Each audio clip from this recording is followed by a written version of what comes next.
All right, here's the Hubie's garage, 55 DelRay.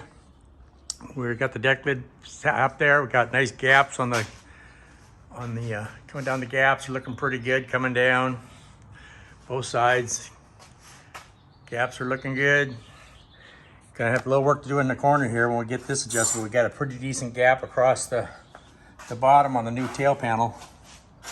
So it's coming together. Got all the rust on the inside repaired. Got new panel made for in there. All this was rusted out, a whole bunch of rust out of here.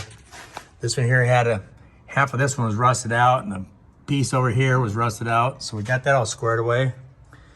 We'll get this tacked in, that rear panel, and then we can put the floor in right there. We'll put the new floor panel with the wheel well tub in it.